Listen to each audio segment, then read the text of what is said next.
Welcome, everyone, to the first annual Green Talent Forum. We're very, very excited to be here to learn about opportunities, career insights, and the future of renewables. We're here with Ennis Rimawi, and we're very excited to be with you, the Managing Director and founder of Catalyst MENA Climate Funds. Ennis, it would be great to hear from you a little bit of insights on your last 18 years, your background in the industry, and I'll let you take it away. Thank you, Selma. It's a pleasure to be here. Hello, everyone. See, we have 1,400 people maybe online. So just to let you know, I'm born in Jordan. I'm Palestinian, Jordanian, but raised in the US. And I moved back from the US about 20 years ago and shifted. So started a career in manufacturing, MIT, then started an IT company in Boston in '97 with a big software engineering center in Jordan. After the tech crash, I moved to Jordan to turn around the business. And once it was turned around, wanted to basically take the next step in my career. I wanted to be in technology, but for the region, energy and water were the two strategic areas. So that led the shift to energy and water tech. Started a small energy and water technology fund in 2006 based in Jordan, investing regionally. And one of our main portfolio companies was a solar energy company. Solar heating was commercially viable at the time, 2007, industrial commercial. And through that company, we really got on the ground floor of the solar energy sector before it started developing in the MENA region. So when solar power became commercially viable a few years later, 5, 6 years later, we started developing and investing in the first solar power projects in the MENA region, which were developed in Jordan. In 2016, we launched a fund primarily focused on solar power projects backed by EU governments. Invested in Jordan and Egypt, and now we're raising our follow-on fund, renewable energy, MENA region, and water, in addition to renewable energy. That's great. And so your kind of gateway into this sort of changing dynamic of energy has been solar energy. But given the varying levels of infrastructure and the resources just across MEA, how do you then determine what the most suitable energies or technologies are for specific countries or specific regions? How do you make those decisions? Yeah, I mean, really, a lot of renewable energy is based on the natural environment in any country or location. Now, solar, the sun, is available pretty much everywhere, and it's really the most common potential renewable energy. You have satellite data that can help you assess the areas of the highest solar, and then you look at land pricing and how flat the land is, and grid connection. I mean, these are the key aspects you look at. But in some places, wind, you have very high wind speeds, and they're continuous. So wind can be viable. Wind power projects are a lot harder to develop. They take more time. There's more environmental sensitivity, a lot more localized, specific wind speed in that specific area. So you need more data at your specific locations. So each has its trade-offs. They complement each other, Salma. So, for example, it's clear that solar energy you only have during the day, but wind, for example, complements solar energy because it's available in the evenings when there's a peak in demand, for example. So then, in terms of complementary energy, right? What are some of the unique challenges that are presented through this kind of, I would say, off the grid, rural electrification of these different projects? So if you are using wind energy and solar energy, there are probably going to be unique challenges because those are natural resources that you're trying to pretty much hone in on that you don't have a lot of control over. What are some of the challenges that come with that? completely. That's the big challenge, because then you need to have backup sources for when your resources is available. And that's either, generators, diesel generators typically, or battery storage, or both.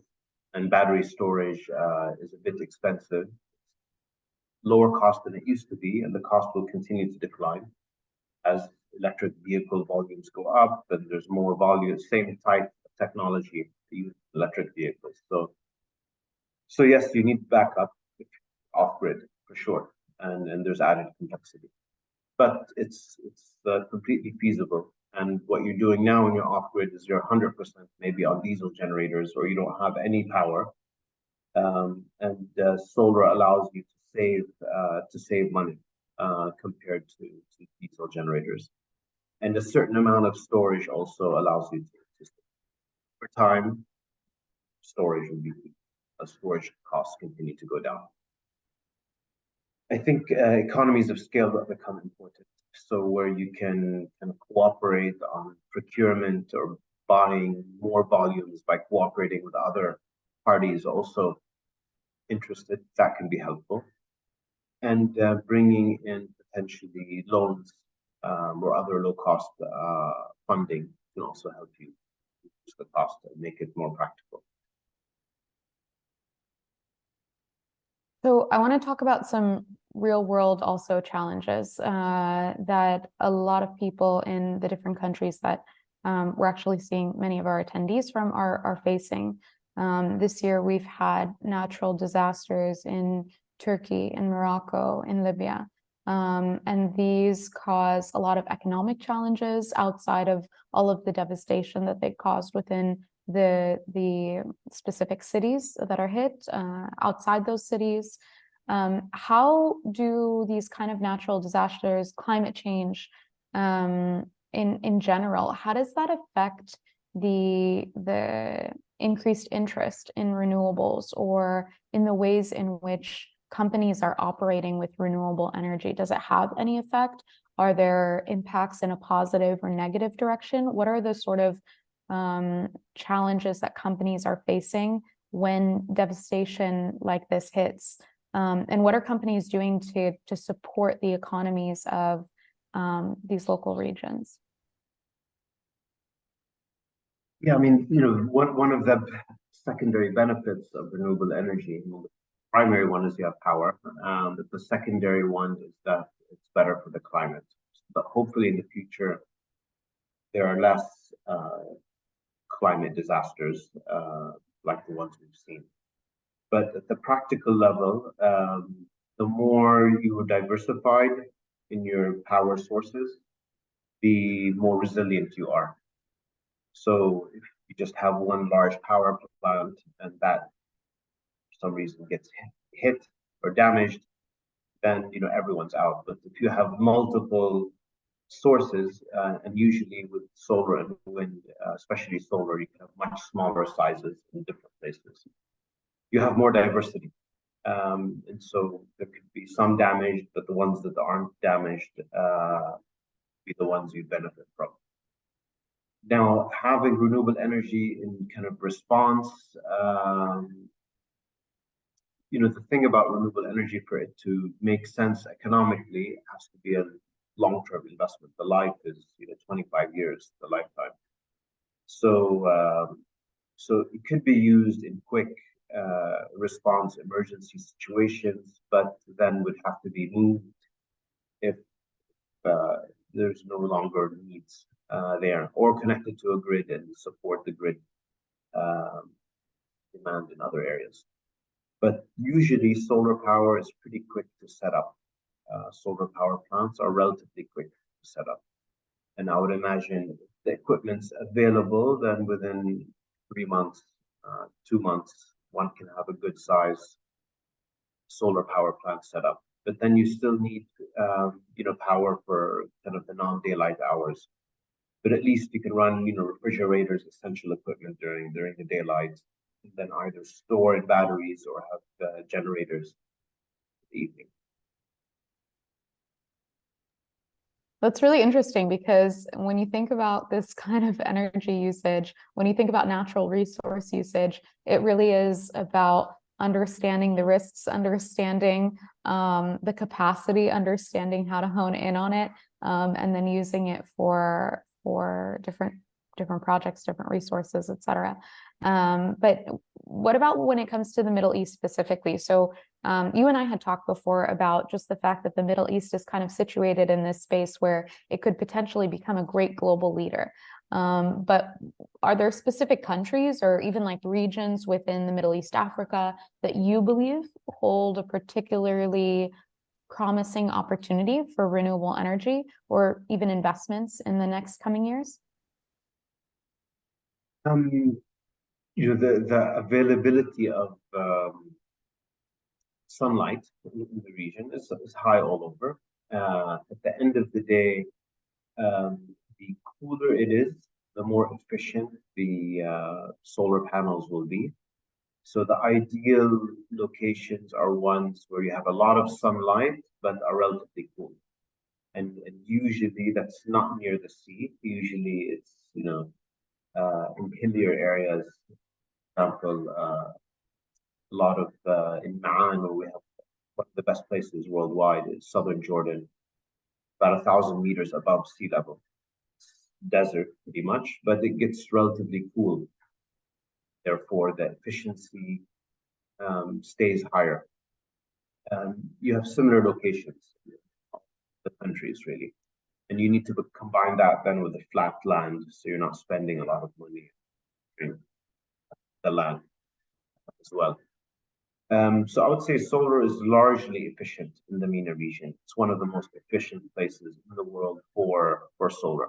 And then these other aspects of, what's the ambient temperature, how flat is the land, how expensive is it, how close are you to high voltage grid, so you can transfer the electricity as far as possible.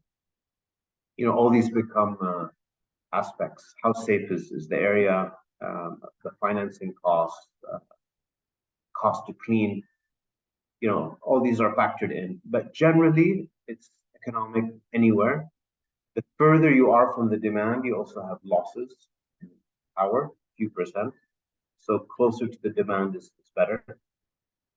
These are some of the aspects. Because it's a relatively new industry, it's a great opportunity for anyone to kind of retool themselves or learn about it. So there are very few specialists with 10 or 20 years experience in energy. So what that means is an opportunity, the barriers are lower or easier to build skill that's valuable in this area, because not many people have the skill. It's not a traditional industry, it's a new industry. Whether you're in electrical or mechanical, chemical as it relates to batteries, in hydrogen, for example, so applying your traditional degree, even if it's in mathematics, this new industry is an opportunity for everyone because there's a lot of growth. Today, the MENA region has less than 4% of its electricity coming from energy. And the targets are to be over 40%. So there's 10 times growth coming. I noticed Hisham has raised his hand. Hisham, great. Let's bring you up. And just to let you know, also, we do have a few questions that have come in. So I see your questions, everyone. We are going to take your questions. So keep them coming. I am going to integrate them into our conversation. So keep the questions coming. Hello, Hisham. How are you? Hi, Salma. Hi, Ennis. Hi. I've been listening to you, Ennis, for a while, and raised my hand for Salma to spot me. Okay. Thank you so much. I was apologies for the technical difficulties. No worries. Our apologies for the technical difficulties, actually. But really, really happy that you made it on. And I want to do a brief introduction. So for those of you who don't know, although I'm sure many of you do, Hisham El-Khazinder is the co-founder and managing director of Qalaa Holdings. Hisham, I know you've been in this industry for many, many years, and you have quite a bit of experience. Do you want to do a brief introduction of yourself, just so the audience can have a little bit more insights about you? Happy to. So pleasure to be here.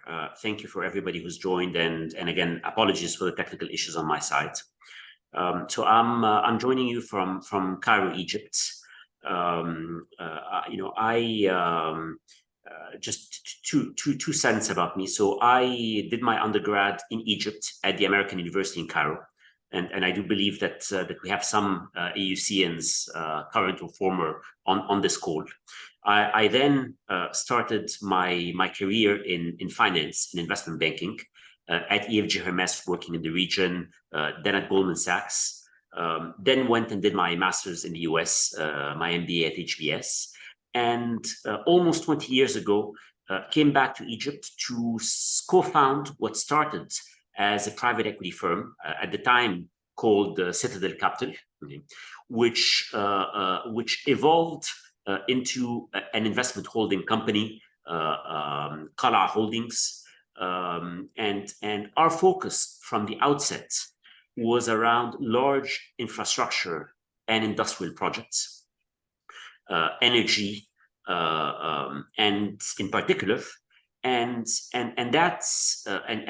we started with conventional energy and conventional manufacturing, but very quickly, I think, led by a combination of who some of our investors were, development finance institutions, and led by, frankly, our own convictions and business sense. We started paying a lot more attention, whether on the energy side or on the agri side, or on the logistics and mobility side, to sustainability related issues, and particularly when it comes to energy, on the energy transition, the role that renewables, in particular solar and wind, can play. So we were in Egypt, we were one of the developers of the Ben solar projects near Aswan in Egypt, and have essentially grown from there.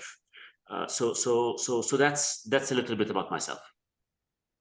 Beautiful. And so as the audience does know, so both of you have kind of led and paved the way in the solar energy field, which is quite an interesting space to be in. But Hisham, we'd be curious about kind of some insights into how the role of Qalaa Holdings in the renewable energy sector in the Middle East, and your kind of approach to sustainable investments.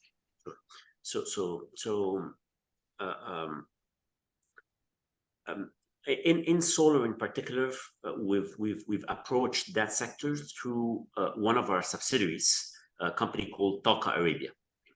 And again, so Qalaa was a developer of the Ben project, and the Ben project was a feed-in tariff project, i.e., it's one of these solar projects where you build capacity on a large scale, but it's really the government that is the buyer of that electricity that you generate.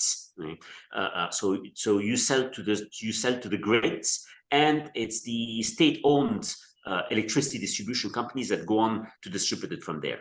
So that was our start, and how through Qalaa we educated ourselves about the economics of the solar business.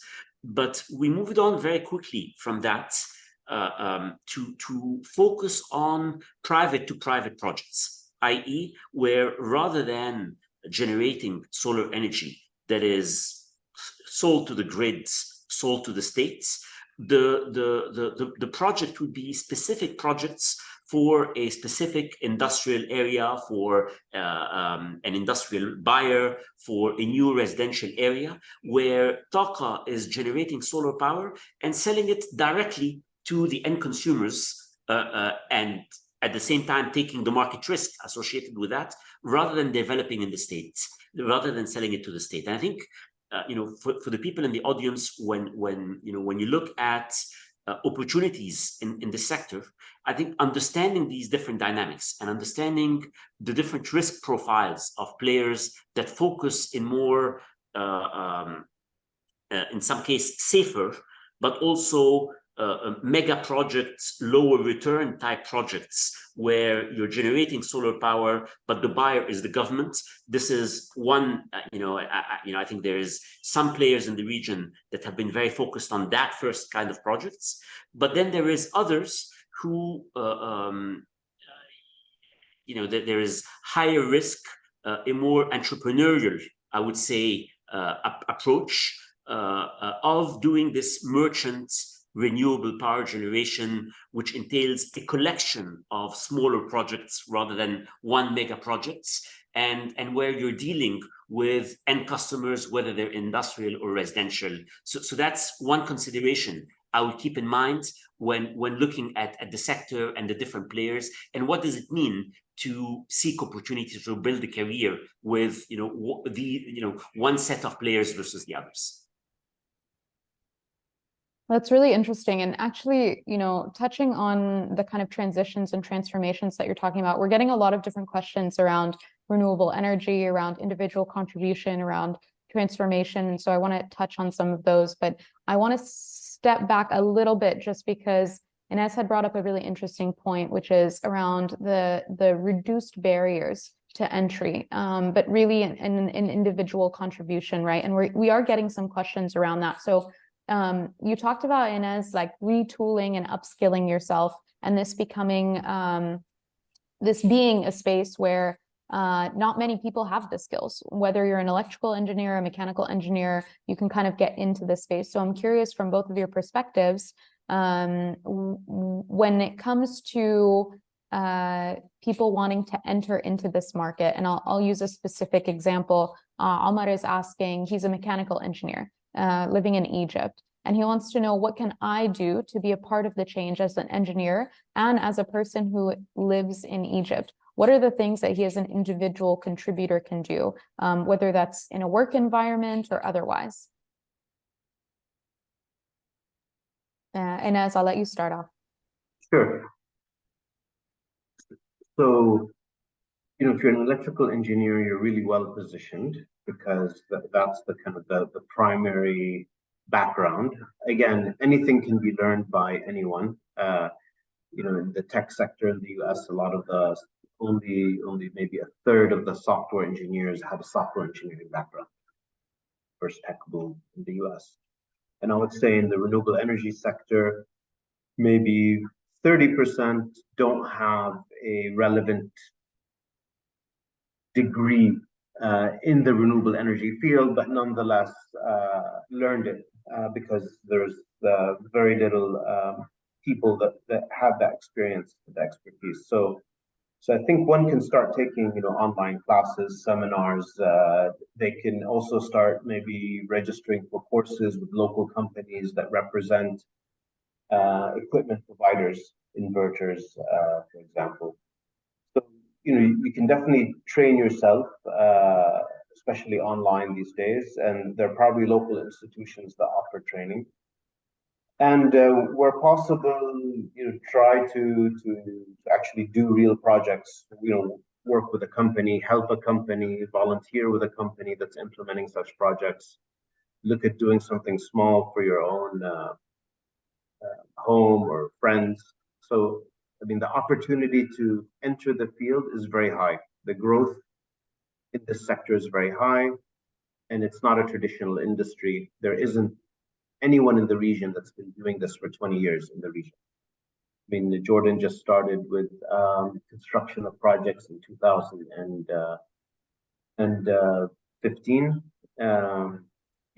larger projects, and Egypt probably 2017, 18. So it's a very new industry.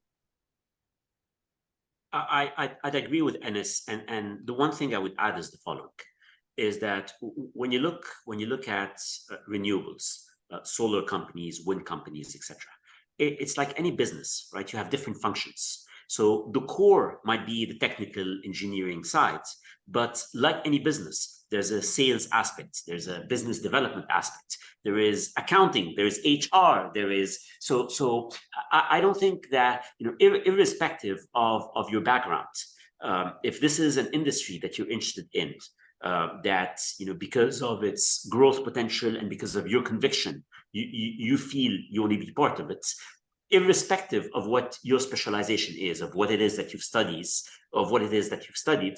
there is a role for you, right? Well, across any business is a business. It has its there's an operation side, but there is admin, there is HR, there is sales, there is finance, and that is also true for businesses in the renewable sector, whether they're small or larger. So you should, if your background is more accounting, finance, that doesn't mean that there aren't opportunities for you in the sectors. Of course there are. So there are a lot of opportunities outside of just engineering, right? So if you're in finance, if you're in accounting, if you're in all of these different areas. But one thing that both of you can speak to is entrepreneurship. And we are getting a lot of questions from the audience around entrepreneurship. As you can tell, these are the kind of young leaders that are here. And so when it comes to entrepreneurship, actually, Susanna is asking about, she's based in Zambia, currently the country's only certified energy engineer. Very nice. And considering establishing a waste management company. And in later years, using the waste and trying to make that generate electricity. She's curious if there is a kind of viable investment in the eyes of foreign investors. Is this something that's attractive?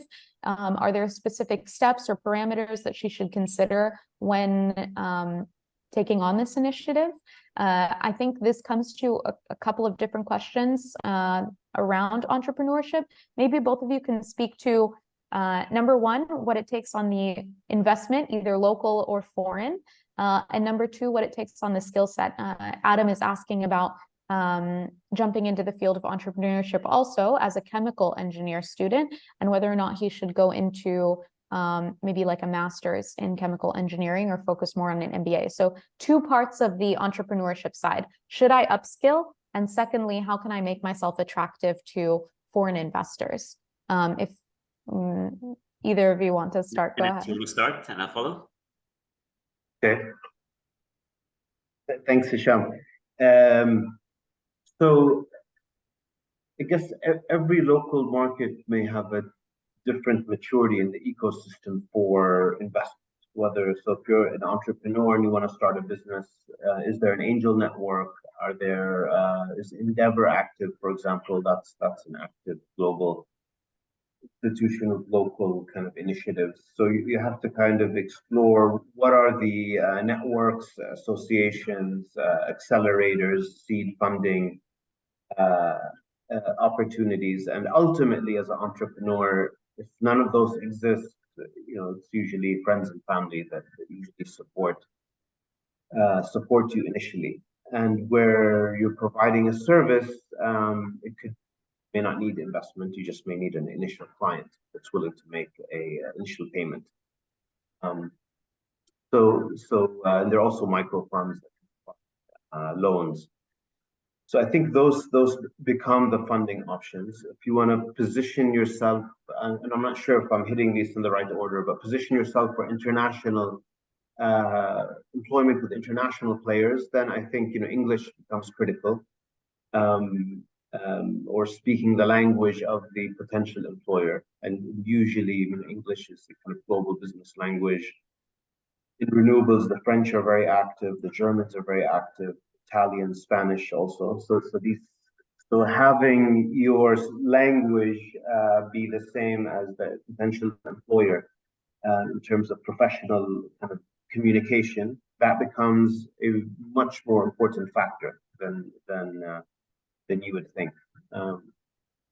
So I'd say these are a couple of the items that I would recommend. I'd second and echo all of that. I think the challenge, again, as with any entrepreneurial idea and sector, is the very early stage. If you're able to scale your projects up to a certain point, then I think the good news is that the appetite for investing in renewable energy projects, for investing in projects that revolve around sustainability in general, the appetite for that on the part of international investors, particularly development finance institutions. I think if we're talking about the Middle East and Africa, these are, our regions are ones that get a lot of attention from development finance institutions. So once you get to a certain size and a certain level of institutionalization, there is pools of funds that open up at that point in time. The earlier stage, I think, as Ennis pointed out, the very beginning is often the hardest. And there, again, the question is, and I don't want to repeat what Ennis said, friends and family, local angel networks. I think the point about Endeavor, which is active across a number of our countries and that I'm involved with, I think certainly in Egypt, Endeavor has played a great role in supporting, a number of local businesses to scale up. So I think that's on the first part of the question. On the question around your own skill sets, etc. So my, I can give my own journey as an example. Okay? And us, and at the beginning of my career, there was really two parts. One was being part of what started as a relatively small entrepreneurial investment bank, which was EFG Hermes at the time. EFG Hermes is now a very large investment bank, but back in the late 90s, it was a very small outfit.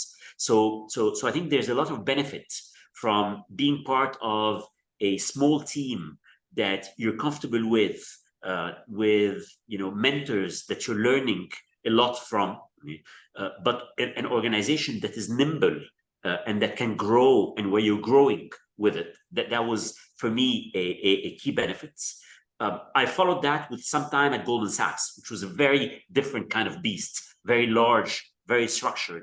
And I have to say, I learned quite a bit also. If I hadn't spent some time in a large, global, very structured organization, I don't know if I would have had the skill set to be able to build or help build a larger organization myself. And then I did an MBA, and I'm a strong believer that investing 1 or 2 years of your life, as long as you're going to a really good institution, because it's not just about what you learn, but it's also about the network you develop and the people you interact with, I think that remains a worthwhile investment. So I'm kind of the school that thinks that, listen, even if you have a great idea, make sure you take the time to build the experience and build the skill sets and build the relationships through working in other places, be they entrepreneurial, be they larger organization. Take the time to build your own skill sets before necessarily jumping in and founding your own firm and starting your own business. For me, at least, I've been fortunate enough to be at the right place at the right time. So that trajectory has paid off. That's wonderful and very insightful. So I think that covers both on the what to prepare and how to prepare, and then also answers Adam's question on to MBA or not MBA, which is a very common question that we get. It was a personal question that I had for a very long time as well. And just in terms of so we're getting a lot of questions. You guys are the experts and people want to hear from you. So I'm going to shift in the direction of giving each of you a kind of question so that we can cover as many as possible. But hopefully I've been typing in, by the way, the answers, everyone. So if you want to take a look in the chat just to get a recap, you can. All of this session is going to be recorded, so you can re-listen to it later as well. But we did get a couple of questions around the main challenges when it comes to regular renewable energy. And I think when Rayhan is asking about regular renewable energy, referring to really the solar energy space, there's also wind power, battery power, and as you had mentioned, there is hydrogen power. So when it comes to specifically, let's start with solar power, what are the sort of challenges that we face in using that kind of energy? And Inez, I'll pose this specifically to you. Comes to, sorry, which kind? Solar specifically. Solar, the challenges. Yeah. It's probably the simplest of the options. I mean, storage. I mean, wind more complex. Suzanne from Zambia asked about waste to electricity. That's also a lot more complex. So design is the critical factor. So the engineering design of the system, and then equipment quality, and then are you maintaining it? I mean, it's really relatively standard, but the key aspect on any of these technologies is really, for anything actually in life, is the design. What's the plan and the design, and getting that right, because you only spend about 5% of the cost on the design. 95% is implementing the design. If you have a mistake in the design, it's very costly later. And it's worthwhile spending the right amount of energy and focus to get the design right, and having that maybe reviewed by a specialist before you then spend the 95% to implement. Okay, so get the design right is a big part of it and could be a big challenge, especially if 95% goes into implementation. But on the other hand, so Rida is asking about, other than solar energy, which renewable energies can be used more efficiently than, and potentially more sustainably? And Hisham, I'll pose that to you. So if you happen to be in a location that has consistent winds, whether this is the North Sea or closer to home in Egypt, in the area of Za'farana, where you have consistent fast winds, winds can be a very reliable solution. If you're in Kenya, in an area where you have geothermal activity, then geothermal becomes, a very reliable source of renewable energy. So it's really a function of geography, right? And what advantages a particular area has. On the solar side, one angle I would add to what Ennis said is when you look at the past 10 years, the price of solar panels and the efficiency. So the price of solar panels has gone down significantly, and the efficiency of panels has gone up significantly. And it's made power generation from solar very, very competitive and not requiring any subsidies. But the problem with solars is it works as long as there is a sun, right? It's 8 hours per day, 10 hours per day, depending on, that's when you have enough solar intensity. When you look at the battery side, the storage side for solar, batteries, you haven't had the same evolution of price of batteries going down and efficiency of batteries going up as you've had with panels. So when you compare solar projects that are pure panel based, right? And where you have a project, let's say an industrial project that operates during daytime and doesn't operate at nighttime, solar can be a good solution for that. If you're going to use solar with a battery, then the combined costs goes up to a point where that's much less economic than just the panels alone. The big challenge for solar is going to be, are we going to see in the next few years real breakthroughs in battery and storage cost coming down in efficiency, going up significantly or not? That's the real question mark when it comes to solar becoming even more widespread. Yeah, so there's a huge cost factor and a big question mark there, I think is what I'm hearing. But there's also on the storage side. So then there's a question on the other side, which is on the risks of those high costs, specifically when it comes to dealing with low income communities. I see from Muhammad, specifically when it comes to low cost or low income, I think he meant communities, committees.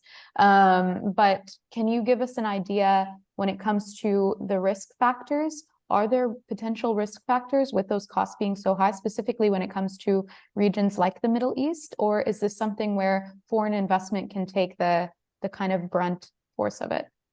So just my 2 cents on that is when we've tried to apply, so we've worked in some fairly remote areas in Egypt where the option of connecting to the grid isn't an option, right? So the question is, what kind of solution can you devise, for example, for a small farming community near the Kharga oasis in the middle of nowhere in the Western Desert, right? And we looked at a couple of options. One was a solar with battery option. In that particular case, this was a solution that would have been quite expensive vis-a-vis the alternative that the small farmers there are using right now, which is generators powered by diesel, which is obviously very polluting, right, as well as costly. So the solution we came up in this case was not the perfect solution. It was a combination of solar and a small gas-powered electricity generation, because they needed 24-hour power generation, not just daytime power generation. At the same time, the battery solution made the overall costs and the operating cost, because it's not just upfront capex, right? It's the cost of operating this on an ongoing basis. The combo was too expensive when it came to solar plus battery. Solar alone did not solve it. The solution in this case was a combination of solar and a small gas-fired as opposed to diesel-fired power generation. Is it ideal? Is it as green as pure solar with battery? It's not, okay? But it's certainly a lot less polluting than the current setup that they had, which is diesel power generation. And it was more efficient in terms of cost than both. So these are some of the compromises. So, with risks, there's always trade-offs. These are the kind of compromises that one has to think of to try to get to a solution that is efficient, green, or at least greener, as well as cost effective. Yeah, that makes a lot of sense. And so would either of you agree, and as I'll start with you, Yahya is asking about kind of your perspective on whether carbon capture and storage is considered a sort of cornerstone to the SDGs, or whether they're not, and then what is kind of the first step you can take to sort of hit the ground running when it does come to renewables. And maybe let's start just with a baseline when we're talking about renewables, because a lot of people are writing in about renewables, right? Are we talking really specifically on solar when this is coming up in conversations kind of on the back end? Are we talking about just any natural resource becoming this sort of new energy landscape? Can you kind of give us a breakdown definition of the word renewables, so that when we're getting these in questions, we can kind of be on the same page?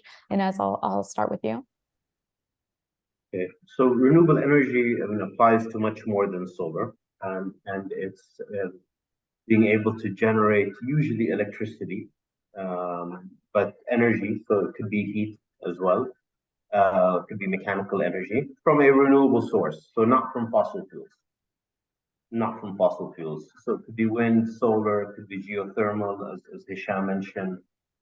Suzanne had a question about waste to energy. So that's also considered renewable, because we will always have waste. So it is a renewable source. So that's renewable. I want to also mention, we haven't talked much about solar thermal for heat, industrial heat, hot water and steam generation. So that's another form of renewable. It's lower cost than PV. It takes up less space. It's the most traditional form of renewable energy, I think, that mankind has used. Paint something black and have pipes run behind it, and you heat up the pipes. Now you have hot water, right, for cleaning, for industry, for hotels, hospitals, etc. So anything that's from a renewable power source, and not fossil fuels, and not a source that's limited be renewable energy. Okay, great. And so then when it comes to kind of going back to Yahya's question about the sort of cornerstone to the SDGs, would you say that carbon capture and storage is a sort of cornerstone? And what would you say the first step would be to be successful in the area of renewables as a company? So I don't see carbon capture as a form of renewable energy. So here you're capturing the carbon, it's a reaction to creating the carbon. And when you're using renewable energy, you're not creating carbon, right? You're avoiding it. So it's called a mitigation term approach. Where capturing the carbon is a adaptation, partially adaptation, but it's you're treating the symptom, right? The symptom is that you're burning a fuel that creates carbon. So I see it as a reactive. In some industries, some manufacturing industries, maybe you have to produce carbon, so you have to capture it. There's no avoiding it. But when it comes to electricity or heat or power generation, you can avoid carbon theoretically. But as Hisham said, it has to make sense economically. You know, there's the kind of the right point of economic feasibility and, let's say, emissions reduction. And in the case of a gas generator and solar, you know, that found the right balance between the two. So so carbon capture, how important is it? I mean, we have a lot of oil and gas industry in the region. It's something that, you know, will be important because we can't avoid having the large oil and gas sector that exports, even if we're not using it locally. And so it is an area that needs attention as well. Carbon capture and storing the carbon, but it's not renewable. Okay, great. And I know we're at time and we have so many questions from the audience. People are also giving a lot of feedback that they're really appreciative of a concise understanding of this infrastructure, that this has been an incredible event, a really valuable session. So thank you both. And as we're kind of closing out, I want to leave you with one last question. As this event really relates to the opportunities in these future sectors, the job opportunities that are going to be opening up, the opportunities for different career choices. You had both touched on what it's going to take to get there, right? And you both talked about the reduction or the reduced barriers to entry. But what about just in terms of an understanding of this kind of career path, right? Where is it that our graduates should start? You had mentioned, yeah, you can be in finance, you can be in engineering, you can be in mechanical, otherwise, but outside of that, right? If I'm looking to get into this space, what do I do first? Do I look for a company? Do I look for a position? Some of these positions haven't even been created yet. 24 million positions are going to be created in the next 7 years. So what do these graduates do? How do they step foot? And I'll put this question for both of you. So maybe Hisham, you can start, and then Ennis, you can close this out. Tough one. You know, I think joining this webinar was a good start. So thank you, Localize, for organizing it, and thank you for everyone who joins. But you know, I'd say educate yourself about what's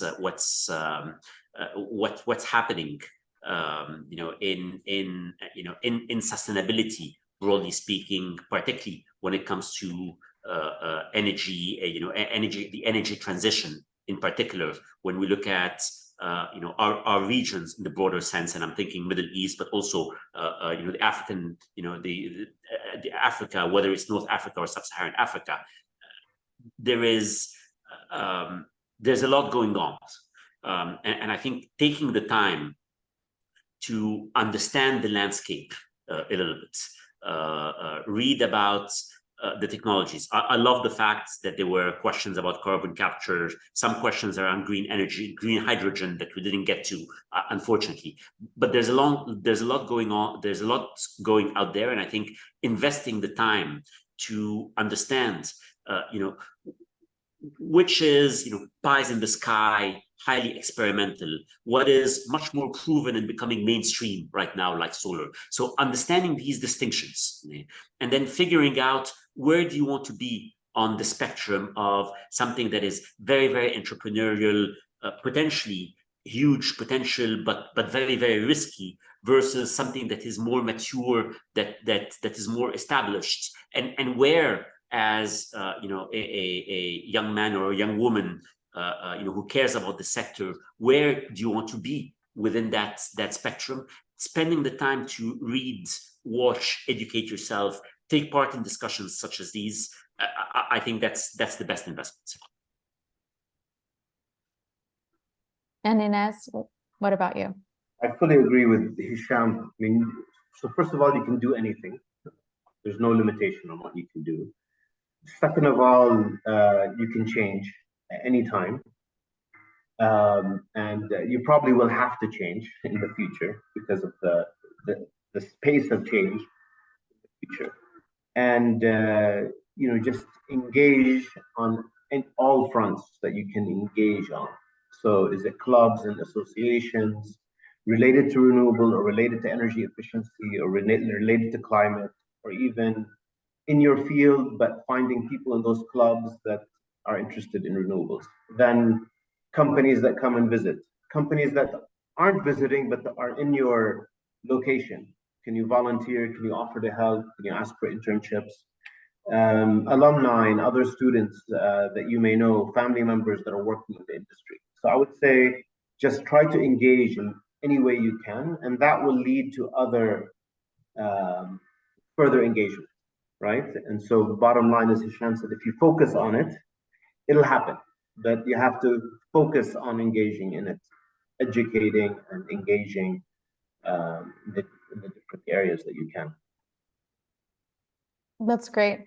I mean, there was a lot of insight here. I think this conversation could have been 4 or 5 hours instead of a short hour, because I think there's so much that we can cover. You both have incredible areas of expertise, but not only that, you've both really been here since the beginning in terms of building something from the ground up that's really helping us to hopefully mitigate climate change and build a better world. So we just want to thank you, and everybody has been giving great feedback on this session. So thank you so much for being here, for your time, for your energy, and for your insights. You are all here watching at the Green Talent Forum. We're very excited about all the sessions coming up today. Our next session is with Mustafa Mukhas and Hiba Rizq, who are going to be talking about decarbonization, so the impacts on poverty, on careers, and on the economy. So you can join that session up next. Again, thank you, Inez. Thank you, Hisham, for your time, and we hope to see you soon. Thank you. Good seeing you. Bye-bye. Bye. Bye, everyone. Bye. Bye.